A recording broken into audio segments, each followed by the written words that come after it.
Welcome back. બનાસકાંઠાના ડીસા અગ્નિકાંડ બાદ પાટણનું તંત્ર હવે હરકતમાં આવ્યું છે। રામનવમીના સદારામ એસ્ટેટમાં આવેલ ગોડાઉનમાંથી બે ગેરકાયદેસર ગોડાઉન ઝડપી પડ્યા છે। કોઈપણ જાતની પરવાનગી વગર ગોડાઉનમાં ફટાકડાનો જથ્થો રાખવામાં આવતો હતો। પાટણ જિલ્લા વહીવટીતંત્રને સાથે રાખી અને તપાસની કામગીરી કરાઈ છે। પ્રાંત અધિકારી, મામલતદાર તેમજ પોલીસ તપાસ બાદ જરૂર પડશે તો દંડકીય પ્રક્રિયાના ભાગરૂપે ગોડાઉનને સીઝ કરવામાં આવશે।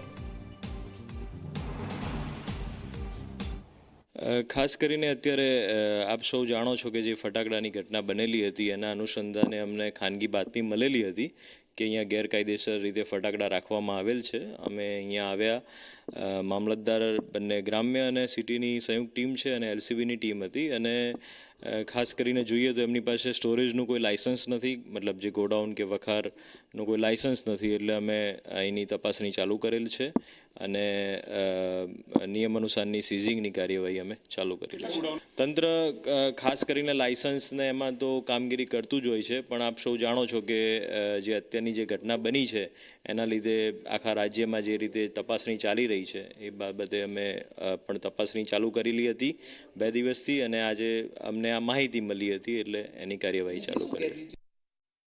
ડીસામાં ફટાકડાના ગોડાઉનમાં જે આગની ઘટના બનવા પામી છે તેમાં 21 નિર્દોષ જિંદગીઓ હોમાઈ જવા પામી છે। ત્યારબાદ પાટણ જિલ્લા વહીવટીતંત્ર સફાળું જાગ્યું છે। કેમેરામેનને કહીશ કે દ્રશ્યો બતાવે કે પાટણ જિલ્લા વહીવટીતંત્ર દ્વારા જે ગેરકાયદેસર ગોડાઉન હોય તેની પણ તપાસ પાટણ પ્રાંત અધિકારી, મામલતદાર તેમજ પાટણ એલસીબી દ્વારા હાથ ધરવામાં આવી છે। ત્યારે જે પાટણ શહેરના જે રામનગર વિસ્તાર છે ત્યાં આગળ સદારામ એસ્ટેટની અંદર એક ગોડાઉન તેમજ બહારના ભાગે એક ગોડાઉન જે ફટાકડાથી ખચોખચ ભરેલું છે તે ગેરકાયદેસર ગોડાઉન અહીંયા મળવા પામ્યું છે।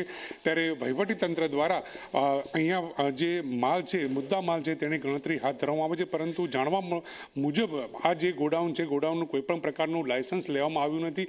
આવા 2 ગોડાઉનો પકડવા પામ્યા છે। ત્યારે જિલ્લા જે વહીવટીતંત્ર જ્યારે ડીસામાં જે પ્રકારની ઘટના બની અને સરકારના આદેશ થયા બાદ જ આ કાર્યવાહી કેમ કરવામાં આવે છે તેની સામે પણ એક મોટો સવાલ ઊભો થવા પામ્યો છે। ત્યારે પાટણ જિલ્લામાં આવા ગેરકાયદેસર ગોડાઉનો કેટલા છે અને તેમની સામે શું કાર્યવાહી કરવામાં આવે છે તે તો હવે જોવાનું રહ્યું છે।